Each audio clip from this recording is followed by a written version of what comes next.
집단 직업 상담이 지금 출제가 됐어요. 그러면 이것도 출제될 수 있는 포인트예요. 그래서 기억해 놓으셔야 되는데 이렇게 할게요. 탐, 전, 행 이렇게 해드렸잖아요. 이게 탐색 단계가 된다 라고 말씀드렸고, 그 다음에 이게 전환 단계가 된다 말씀드렸고, 그 다음에 행동 단계가 된다 이렇게 말씀드렸어요. 학자는 부처고요. 자, 이 3단계는 바로 집단 직업 상담의 과정이다. 집단 직업 상담의 프로세스라 합니다. 과정, 이렇게 정리할 수 있어요. 메모장이 조금 좁으니까 여러분들은 이렇게 아래로 쓰셔도 돼요. 탐, 그 다음에 쭉쭉쭉 쓰고 내려서 전, 쭉쭉쭉 쓰고 행 이렇게 쓰셔도 됩니다. 탐색 단계에서 키워드를 말씀드릴게요. 자기개방 하고, 그 다음에 흥미, 적성을 측정한다라고 했잖아요. 자, 그러면 이 측정에 대한 피드백을 해요. 그 다음에 마지막 세 번째는 불일치를 해결한다라고 했어요. 불일치를 해결한다. 자기가 흥미 적성을 측정한 것이 결과가 나올 거 아니에요. 그래서 측정 결과에 대한 피드백을 받았는데 자기가 생각했던 거와 일치하지 않은 것일 수 있잖아요. 그러면 그 불일치를 이야기하면서 해결한다라고 하는 것입니다. 자, 이거는 자신과 직업 세계를 연결하는 거예요. 자신과 직업 세계 연결. 이게 첫 번째죠. 그 다음에 이제 가치적인 부분이 나왔어요. 두 번째 보면 가치관의 변화라고 되어 있는데, 자신의 가치와 피드백 간의 불일치도 해결한다라고 했잖아요. 자신, 가치와 피드백 간의, 이게 불일치라는 거예요, 지금. 불일치도 해결한다. 그래서 자신의 가치의 변화를 도모하는 것이다. 이렇게 정리하시면 돼요. 자, 이해되셨죠? 그 다음에 행동은 목표 설정을 하고, 그 다음에 목표 달성을 위한 노력을 해야 됩니다. 목표 달성을 위한 노력을 하고, 정보 수집과 공유를 합니다. 목표 달성 노력이라고 쓸게요. 자, 정보 수집과 공유를 하고, 그 다음에 마지막은 행동 실행에 대한 의사결정. 마지막 네 번째 보면 장기적, 즉각적 의사결정이라고 그랬잖아요. 그래서 행동 실행을 위한 의사결정이 필요하다라고 했어요. 이렇게 해서 정리해 놓으세요. 이거는 나올 후보거든요. 그래서 정리해 놓을 필요가 있는데, 뭐 이제까지 직상에서 나왔던 것들은 여기 안에서 다 걸렸어요. 여기 안에서 다 걸린 거예요. 이 내용들만 잘 준비하셔도 돼요. 자, 정리가 됐고요. 여기 자원 탐색이라는 것이 있네요. 여기다 쓰세요. 자원 탐색. 목표 달성을 위한 자원 탐색인데, 자원을 탐색하는 것은 전환 단계가 아니라 행동 단계에서 자원을 탐색한다. 간단하게 노트해 놓으시면 됩니다. 자, 넘어가겠습니다. 이제 실력 따지기. 거기에 별표 하나. 이게 가장 최근에 출제된 것이니까 정리해 놔야 됩니다. 집단 상담에는 장점도 있고 단점도 있다는 것을 보여주는 대목인데, 자, 우리 시험은요, 단점이요. 아래에 있는 박스, 집단 상담의 단점, 그게 더 중요하니까 거기에 별표 하나 쳐주시면 됩니다. 자, 그러면 먼저 1번부터 봅니다. 집단 상담의 장점부터 보겠습니다. 개인 상담에서는 내담자가 상담자와의 1대1의 관계를 가져야 됩니다. 부담감이 있을 수 있고요. 불안감이 있을 수 있는데요. 집단 속에서는 편안함과 안정감을 가지게 돼요. 1대1의 관계가 아니기 때문에.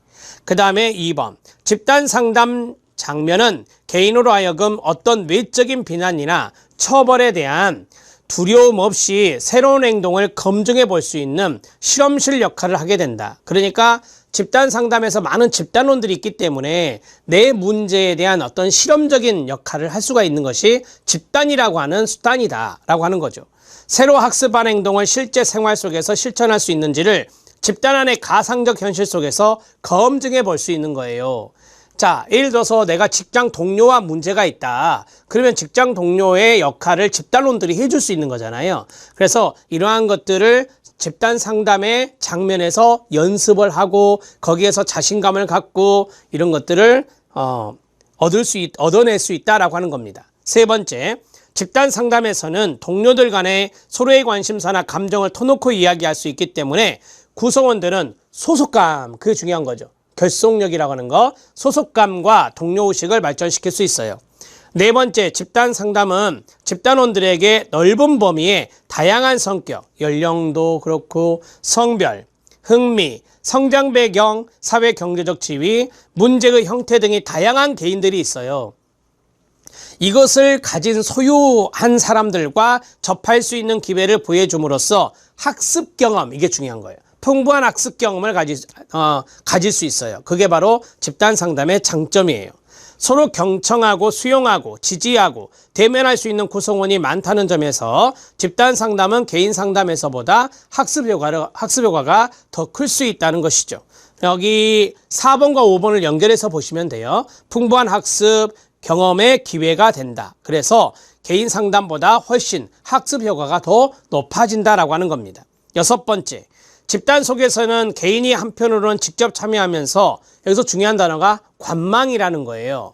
다른 한편으로는 물러서서 관망할 수 있다라고 하는 거죠. 그러니까 내가 이야기하는 순서에서는 내가 참여하지만 내가 듣는 위치에 있을 때는 관망하면서 다른 집단원이나 집단 상담자가 이야기하는 것을 관망하면서 들을 수도 있다라고 하는 거예요. 이게 좀 편안함을 느끼는 거거든요. 맨 위에서 말했던 1번과 연관성이 있는 거예요. 그 다음에 7번째, 특정한 대화의 내용을 취급하는데 고통이나 위협을 느끼는 경우 다른 구성원들을 관찰하면서 함께 생각하고 느낌으로 자기 자신과 타인의 이해에 도움이 될 수 있고 자신의 문제 해결에 필요한 통찰을 얻어낼 수도 있어요. 그러니까 다른 사람의 이야기를 들으면서 내 문제를 해결하는 데 도움이 되는 통찰, 이런 것도 경험할 수 있다. 나를 이해하고 타인을 이해하는 가운데 그러한 것들이 이루어진다라고 하는 겁니다. 집단 상담은 또한 개인 상담을 회피해온 사람이 상담 집단에서 용기를 얻어 개인 상담을 신청할 수 있게 하는 겁니다. 그러니까 개인 상담이 좀 부담스럽잖아요. 솔직히 1대1의 관계니까. 집단 상담에서 어느 정도 편안한 분위기에서 상담을 한 다음에 나중에 개인 상담을 신청할 수 있는 하나의 모티브가 될 수 있는 게 집단 상담이다라고 하는 것을 말하고 있습니다. 자, 이제 집단 상담의 단점 들어갑니다. 여러분, 8명이 있습니다. 8명 모두가 만족할 수 있나요? 그럴 수도 있지만 되게 그렇지 않습니다. 그래서 구성원 모두에게 만족을 줄 수 없다는 것입니다. 그 다음에 두 번째, 상담의 비밀 보장이 쉽지 않습니다. 다른 사람이 여기에서 나온 이야기를 해버릴 수도 있다라고 하는 거예요. 자기 가정에 가서, 자기 직장에 가서 이야기할 수 있다는 것이 단점 중에 하나입니다. 세 번째는 집단의 압력이 가해지면 개인의 개성이 상실되기 쉽다라고 했어요. 자기 나름대로의 개성이 있는데 집단의 요구, 집단의 압력, 거기에 의해서 나의 개성, 개인의 개성이 여기 나온 대로 상실되기 쉽다라고 하는 겁니다. 어떤 구성원은 집단에서 신뢰감을 발전시키기가 어렵다라고 했어요. 그러니까 신뢰감이라고 하는 것을 이제 다른 반대말로 하면은 좀 의심이랄까요? 이런 것들, 불안감과 의심, 이런 것들입니다. 이런 것들을 갖는 구성원들도 있거든요. 자, 그 다음에 5번째, 특정 내담자의 문제를 충분히 다루지 못할 가능성이 많다. 5번과 7번 두 개 밑줄 쳐져 있잖아요. 이 두 가지가 시험에 나왔던 대목이니까 박스형으로 나왔던 걸로 기억을 해요. 자, 특정 내담자의 문제를 충분히 다루지 못할 가능성이 많다. 쉽게 말씀드리면 이거예요.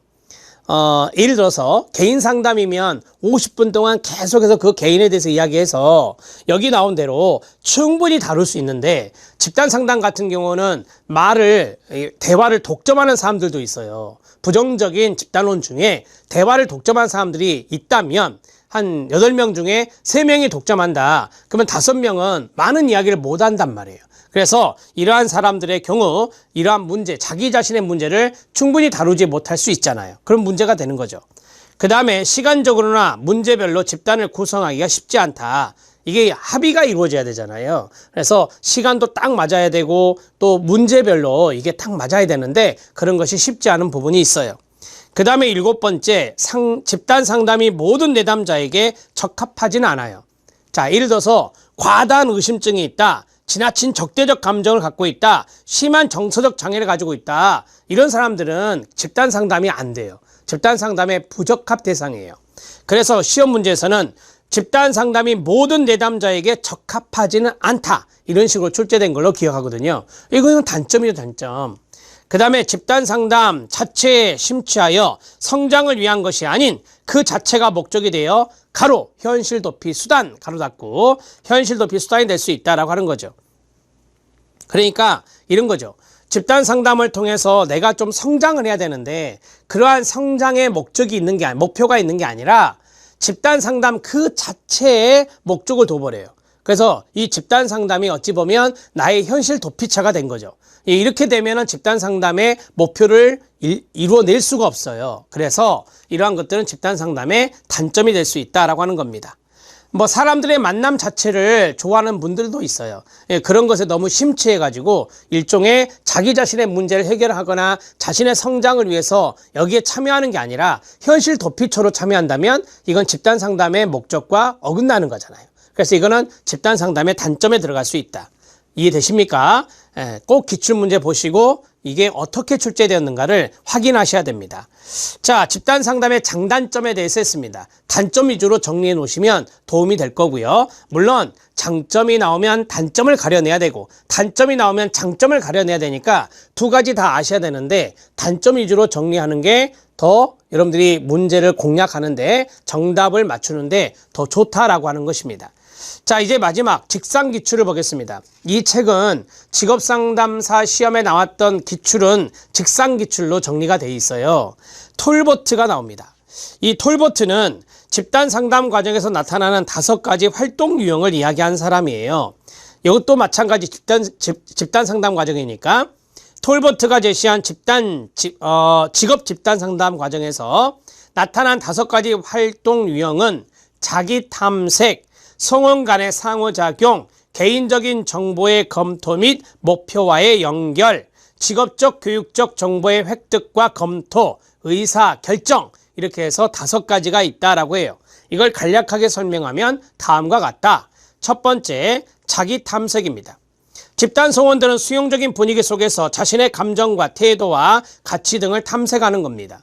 뭐 그러지 않을까요? 여러분들이 집단 원이라고 가정해 보세요. 집단 원이라고 가정해 보면 충분히 집단원들이 서로 받아들여주는 그러한 분위기 속에서 나를 한 번 더 생각해 볼 수 있어요. 그게 바로 자기 탐색이고요. 두 번째, 역동적이다 라고 했잖아요. 성원 간의 상호작용이 아주 중요한 거예요. 그래서 개개인의 개인적인 진로 계획과 목표에 대해 집단 구성원들의 피드백 동그라미, 이 피드백이 주고받는 거니까 바로 집단 성원 간의 상호작용이 되는 겁니다. 그 다음에 우리가 이제 직업 집단 상담 또는 집단 직업 상담을 하는 것은 바로 3번, 4번, 5번 3번, 4번, 5번이 집단 직업 상담의 가장 중요한 거예요. 3번은 뭐죠? 개인적인 정보, 그 다음에 목표, 이런 것들을 잘 연결해 보는 건데요. 개인적인 정보를 다양한 방법을 통해 검토하고 이를 목표와 연결하는 거예요. 자, 그러면 개인적인 정보가 나왔어요. 세 번째. 그럼 네 번째는 뭐죠? 직업적, 교육적 정보의 획득과 검토잖아요. 교육적 빼요, 그냥. 직업적 정보만 알면 돼요. 직업적 정보만 알면 된다고요. 자, 그러면 개인적 정보를 검토했다면 직업적, 교육적 정보를 검토한다라고 했어요. 이게 나중에 여러분들이 윌리엄슨의 요인, 특성 요인 직업 상담이라거든요. 특성 요인 직업 상담은 개인적인 요인과 직업적인 요인의 매칭을 중요하게 생각해요. 여기에서도 마찬가지예요. 집단 직업 상담도 내가 집단 직업 상담의 성원입니다. 하면서 나에 대해서 검토를 한다고 그랬잖아요. 개인적인 정보에 대해서 검토를 한다고 했어요. 그 대표적인 게 뭐겠어요? 다양한 방법. 심리검사예요. 집단도 심리검사 합니다. 그럼 여기에 대해서 내가 이런 것이 있었구나. 내 적성이 이거고 내 흥미가 이런 거구나. 라는 것이고요. 그 다음에 내가 궁극적으로 이 집단 직업 상담에서 건지고자 하는, 얻고자 하는 목표가 있을 거 아닙니까? 그것과 연결을 해요. 그 다음에 이제 네 번째로는 직업적인 정보 이런 것들을 획득하고 검토해야 되는 거잖아요. 마지막이 의사결정이에요. 마지막이. 의사결정 단계가 마지막이 돼요. 자, 그러면 안 보고 해보세요. 첫 번째 자기 탐색을 한다라고 했어요. 그죠? 소음 간의 피드백을 통해서 상호작용을 해요. 자, 집단 직업 상담입니다. 그래서 이제 개인적인 정보 이런 것들을 쭉 자기 자신의 개인적인 정보를 얻고 거기에 대해서 목표와 연결을 해요. 그리고 나서 직업적인 정보를 획득해요. 직업적인 정보는 집단 직업 상담가가 주기도 하고 다른 성원들의 도움을 받기도 하고, 그래서 직업적인 정보에 대해서 획득과 검토가 이루어져요. 마지막에 의사결정이죠. 이게 바로 톨버트가 이야기한 집단 직업 상담 또는 직업 집단 상담에서 5가지 활동 유형이라고 그래요. 5가지 활동 유형을 이해 위주로 공부하시면 좋겠습니다.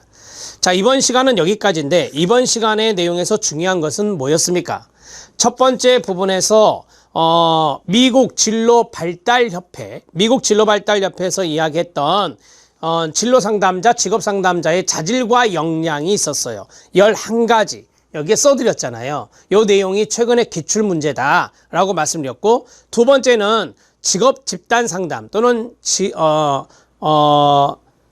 집단 직업 상담, 어떻게든 간에 집단 상담의 개념인데 이 집단 상담에 장단점이 있다. 특히 단점 위주로 정리를 해라. 이렇게 2가지가 이번 강의에서 출제 포인트였다. 이렇게 정리해 드립니다. 부처의 내용과 톨버트의 내용은 교재 안에 있는 내용을 이해 위주로 정리하시고, 제가 특별히 부처의 이야기, 탐전행에 해당되는 것들은 써드렸어요.